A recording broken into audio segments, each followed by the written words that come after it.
ETF index mutual funds నేర్చుకుని stock మార్కెట్లో రాణించాలనుకుంటున్నారా? వెంటనే ఈ నెంబర్కి కాల్ చేయండి.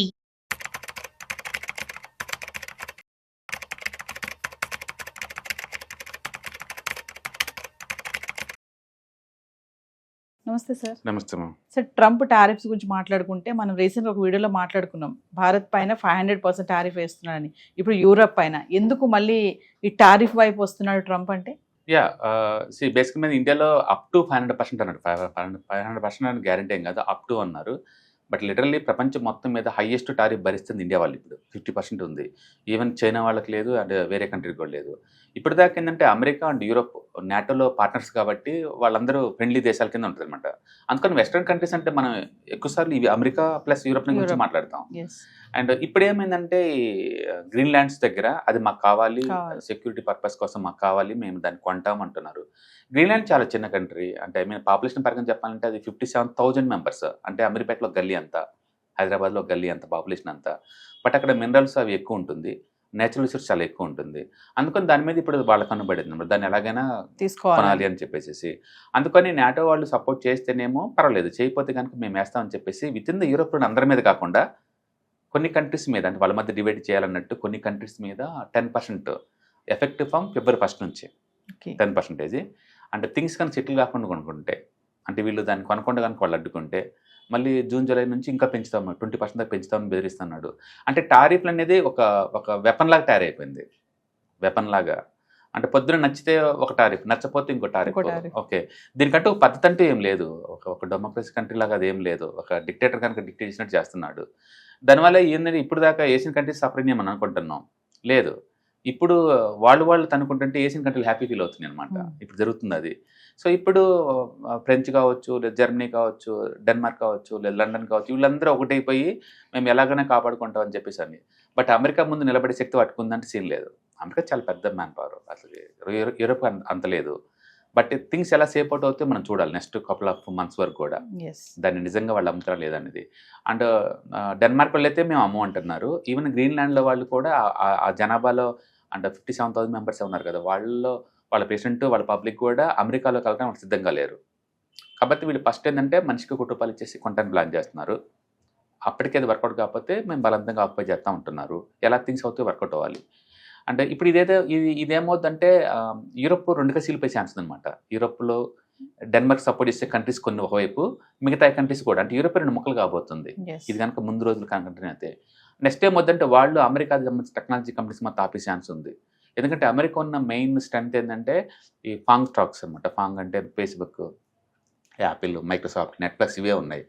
వీటి మీద వాళ్ళు బ్యాన్ చేసే ఛాన్స్ ఎక్కువ ఉందన్నమాట. కాబట్టి నిజమైన అన్సర్టనిటీ ఇప్పుడు బీన్ అవుతుంది. ఇంకా రీసెంట్ గా ట్రంప్ సార్ ఈ వెనుజులా అధ్యక్షుని ఎత్తుకు రావడము, ఇప్పుడు మాకు గ్రీన్లాండ్స్ కావాలి అని అంటున్నాడు. మీరు అన్నట్టుగానే అది చిన్నదే ప్లేస్, ఎందుకు దాని మీద ఫోకస్ పడింది అంటే నేచురల్ రిసోర్స్ చాలా ఎక్కువ అండి గ్రీన్లాండ్స్ లో. అండ్ గ్రీన్లాండ్స్ అమ్మకం రావటం ఇప్పుడు కొత్త ఏం కాదు. 100 years బ్యాకే బ్రిటన్ వాళ్ళు కొంటాను ట్రై చేశారు, తర్వాత కెనడా వాళ్ళు కొంటాను ట్రై చేశారు, అమెరికా వాళ్ళు కొంటాను ట్రై చేశారు. ఈవెన్ 91లో కూడా ట్రంప్ టైంలో కూడా దాన్ని కొంటాను ట్రై చేశారు. అండ్ అమెరికాలో ఇలా కంట్రీస్ కొంటాం కొత్త ఏం కాదు. హిస్టరీ చూసుకున్నాం అనుకోండి, లాస్ట్ టైం అంటే ఐ థింక్ 1917లో కూడా వాళ్ళు కొన్నారు. అయితే డెన్మార్క్ దగ్గర నుంచి కొన్నారు వర్జిన్ ఐలాండ్స్ని. వాళ్ళు కొన్న చరిత్ర ఉంది. కాబట్టి లాస్ట్ ఈ 100 ఏళ్ళలో ఎప్పుడు కొనలేదు ఏ దేశాన్ని కూడా. అందుకని వేరే దేశాలు కొనే చరిత్ర అమెరికాకు ఉంది. కాబట్టి వాళ్ళు అలవాటు ప్రకారం ఇంకో దేశం కొంటే ట్రై చేస్తున్నట్టున్నారు. బట్ అది అవసరం అంటే ఖచ్చితంగా సెక్యూరిటీ పర్పస్కి అయితే ఖచ్చితంగా కాదండి. వాళ్ళు ప్రతి ఒక్క దానికి దేశ రక్షణ, దేశ సెక్యూరిటీ ఇలా పేర్లు పెట్టేసి సతాయిస్తున్నాడు. కానీ వాళ్ళు వేసే ట్యాక్స్కి దీని సంబంధం, దేశ రక్షణ సంబంధం ఏముందండి? రెండోది సుప్రీంకోర్టు వాళ్ళ తీర్పు ఉంది, వాళ్ళ కోర్టులు కూడా లేదు, వాళ్ళ వైపు మాట్లాడుతున్నట్టు ఉంది. అన్ని పోస్ట్పోన్ చేసుకుంటూ పోతుంది. ఇన్ టైంలో డెసిషన్ తీసుకోవట్లేదు అవి కూడా. మొత్తానికైతే వరల్డ్ వైడ్గా ఫుల్ అన్సర్టనిటీ. అంటే ఇండియాకి లాంటి కంట్రీస్కి ఏమైనా ఎఫెక్ట్ అవుతాయి అంటే ఆల్రెడీ మనం ఎఫెక్ట్ అవుతున్నాయి 50% టారిఫ్ తోటి. కొత్తగా ఏమి ఎఫెక్ట్ అవ్వదు. ఏషియన్ మార్కెట్స్ ఎలాంటి ఎఫెక్ట్ అవ్వవు. బట్ యూరప్ వర్సెస్ అమెరికా ఖచ్చితంగా ఎంతకంత అన్సర్టనిటీ గ్రో అవుతాయి. అంటే యూరోపియన్ కంట్రీస్ మొత్తం కనుక చూసామనుకోండి, ఆల్మోస్ట్ 70 కోట్ల జనాభా యూరప్ మొత్తం. యూరప్ అయితే యూరప్ మొత్తం యూరోపియన్ యూనియన్లో లేదు. యూరోపియన్ యూనియన్లో ఉంది జస్ట్ 27 కంట్రీసే కదా. 27 కంట్రీస్ మొత్తం పాపులేషన్ కలిపి 40 కోట్లు ఉంటుంది.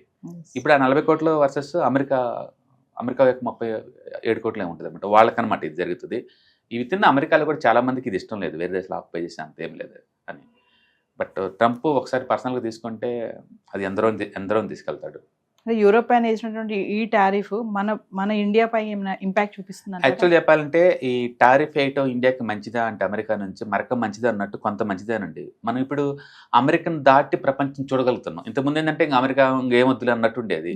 ఇండియాలో పొలిటికల్ లీడర్స్ అందరు లేదు, యాక్టివ్గా ఉంటారు. వీళ్ళు అవతల అటాక్ చేసిన తర్వాత వీళ్ళు రియాక్ట్ అవుతారు, అంతే. ముందైతే రెడీగా ఉంటారు అనమాట. ఇప్పుడు అమెరికా వాళ్ళు ఎప్పుడైతే వాళ్ళ మార్కెట్ టైట్ చేశారో ఇప్పుడు మనం వేరే కంట్రీలు తీసుకుంటున్నాం. యాక్చువల్గా ఇప్పటివరకు మన ఫార్మాస్యూటికల్స్ అమెరికా పెద్ద మార్కెట్ అనుకుంటాం కదా, కాదు. బ్రెజిల్, నైజీరియా అంటే పెద్ద మార్కెట్లు అమెరికా కన్నా మించి. దాని మీనింగ్ ఏంటంటే అమెరికన్ దాటి మనం చూడగలుగుతున్నాం ఫస్ట్ టైం. అంటే అన్ని కంట్రీలతో మనం ఫ్రీ ట్రేడ్ అగ్రిమెంట్ చేసుకుంటున్నాం. యూరోప్తో కూడా ఇంకో 1 monthలో రెడీ అవుతుంది. యూరోప్తో చేస్తున్నాం. అండ్ ఇటు రష్యా వాళ్ళతో ఫ్రీ ట్రేడ్ అగ్రిమెంట్లు, and United Arab Emirates, Gulf కంట్రీస్తో కొన్నితో, న్యూజిలాండ్తో ఆల్రెడీ చేసాము, ఆస్ట్రేలియాతో చేసాము.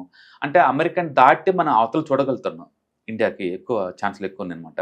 అందుకని విత్ ఇన్ ద ఈ టారిఫ్లోని గుడ్ థింగ్ ఏంటంటే అమెరికన్ దాటి థింక్ చేయగలుగుతుంది. అంటే బ్యాడ్ థింగ్ ఏంటంటే అమెరికా చాలా పెద్ద మార్కెట్, చాలా పెద్ద ఎకానమీ కాబట్టి 1 trillion per annum స్పెండ్ చేస్తారు వాళ్ళు. జనాభా ఎక్కువ అక్కడ. అందుకని న్యాచురల్గా ఆ మార్కెట్ అందరికి కావాలి. బట్ అదే టైంలో వాళ్ళకి లొంగి మనం వాళ్ళు సెల్యూట్ కొట్టుకుని చేయాల్సిన పని లేదు. అమెరికాలో ఉన్న దరిద్రం ఏంటంటే వాళ్ళు ఎప్పుడు స్లేవ్లా చూస్తారు, పార్ట్నర్లకు ఎప్పుడు చూడరు. రష్యాకి అమెరికాకి సంబంధం అంటే రష్యా ప్రతి ఒక్కరిని ఒక పార్ట్నర్లా ట్రీట్ చేస్తారు. అమెరికా అట్లా కాదు, ఒక స్లేవ్లా ట్రీట్ చేస్తారు. వాళ్ళ పార్ట్నర్లాగా వాళ్ళ దృష్టిలో అదేమి ఉండదు అనమాట. అందుకని ఇండియా లాంటి కంట్రీస్కి వాళ్ళకి అమెరికా సరెండర్ అవుద్దంటే ఇప్పటికి అవ్వదు ఇది. అందుకని వాళ్ళ టారిఫ్ ఎప్పుడు తీసేస్తారో తెలియదు. టారిఫ్ తీసినా తీపోయినా వాళ్ళు ఎలా హ్యాండిల్ చేయాలో అమెరికా వాళ్ళు నేర్చుకుంటున్నారు.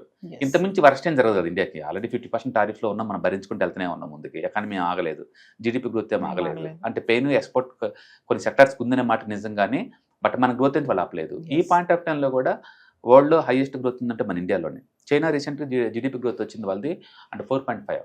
ఇండియాది లేటెస్ట్ క్వార్టర్ రిజల్ట్స్ అంతా 7.5 పైన దాటింది. కాబట్టి గ్రోత్ని వాళ్ళు ఏం ఆపలేదు, కొంత డిస్టర్బ్ అవుతున్నాం అంతే. But long term point of మనం మూవ్ అవుతాం. ఎందుకంటే ఎకానమీ ముందు పోయే కొద్దీ అండిపోతూ ఉంటుంది. ఇప్పటికే మొబైల్ మ్యానుఫ్యాక్చరింగ్లో వరల్డ్లో 2nd ఉన్నాం, మెటల్స్లో 3rd ఉన్నాం, మిల్క్ ప్రొడ్యూషన్లో 3rd ఉన్నాం, పర్చేసింగ్ పవర్ ప్యారిటీ మెథడ్ ప్రకారం వరల్డ్లో మనం 3rd ప్లేస్లో ఉన్నాం. అట్లా అన్నింటిలో మనం ముందు పోతాను సైలెంట్గా. కాబట్టి ఒక 5 to 10 years తర్వాత చూసుకుంటే ఇండియన్ పొజిషన్ వేరే లెవెల్లో ఉంటుంది. అప్పటికి మనకు కావాల్సిన రెస్పెక్ట్ మనకు దొరికింది. అప్పటిదాకా కామ్గా బిజినెస్ చేసుకుంటూ పోవటమే. సార్, మరి ఫర్దర్గా మీరు వెబినార్ నిర్వహించబోతున్నారు కదా, ఒకసారి వాటి గురించి. మనం ఎవ్రీ మంత్ 1 లేదా 2 సార్లు ఆన్లైన్ వెబినార్స్ కండక్ట్ చేస్తూనే ఉంటామండి. ఈసారి రాబోయే టైమింగ్స్ ఏంటంటే January 31st and February 1st ఈ 2 రోజులు అనమాట ఆన్లైన్ వెబినార్. దీంట్లో మీరు చెప్పినట్టు ETFs, index funds and mutual funds వీటన్నిటి గురించి ఇన్ డెప్త్గా మనం డిస్కస్ చేస్తాము. ఈ వాలటిలిటీ మార్కెట్లో మీరు చూస్తూనే ఉన్నారు, ఈక్విటీ మార్కెట్ ఎంత వాలటిలిటీ ప్రూన్ అవుతా ఉందో.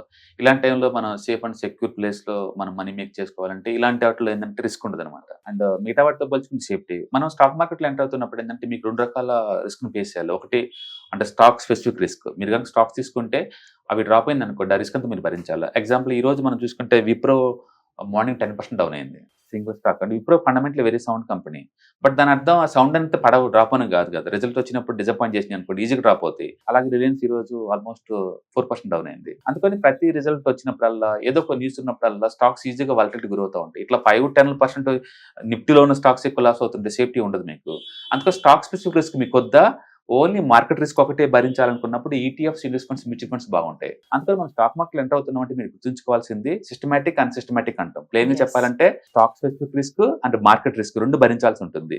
స్టాక్ స్పెసిఫిక్ రిస్క్ మనం భరించలేము, చాలా ఎక్కువ పెయిన్ ఉంటుంది. కాబట్టి బెటర్ ఏంటంటే బ్రాడ్గా మార్కెట్ రిస్క్ ఒకటే టాలరేట్ అయితే బెటర్ అనమాట. అందుకని మనకి ETFs, index funds, mutual fund ఉండడం వల్ల ఏంటంటే ఈ స్టాక్ స్పెసిఫిక్ రిస్క్ మనం అవాయిడ్ చేయొచ్చు. ఓన్లీ బ్రాడ్ మార్కెట్ రిస్క్ మాత్రమే మనకు ఉంటుంది. అందుకని మనం ఈ వాలటిలిటీ మార్కెట్లో సేఫ్ అండ్ సెక్యూర్గా అచ్చం ఈక్విటీలో కూర్చున్న వాళ్ళకి ఇది బెస్ట్ అనమాట. అందుకని అవంటే ఏంటి, వాటిని ఎలా హ్యాండిల్ చేయాలనేది ఈ ప్రోగ్రామ్లో మీకు టీచ్ చేస్తారు. కాబట్టి ఇంట్రెస్ట్ ఉన్న పార్టిసిపెంట్స్ కింద స్క్రోల్ అవుతున్న నెంబర్పై కాల్ చేస్తే మన వాళ్ళు ఇన్ఫర్మేషన్ ఇస్తారు. So timings January 31st and February 1st అనమాట. మొత్తం టోటల్ 6 hours ట్రైనింగ్ ఉంటుంది. సో వ్యూవర్స్, మరి విన్నారు కదా, స్టాక్ మార్కెట్ ఎనలిస్ట్ సుందరరామరెడ్డి గారిది వెబినార్ క్లాసెస్ నిర్వహించబోతున్నారు January 31st and February 1st. Dates note చేసుకోండి.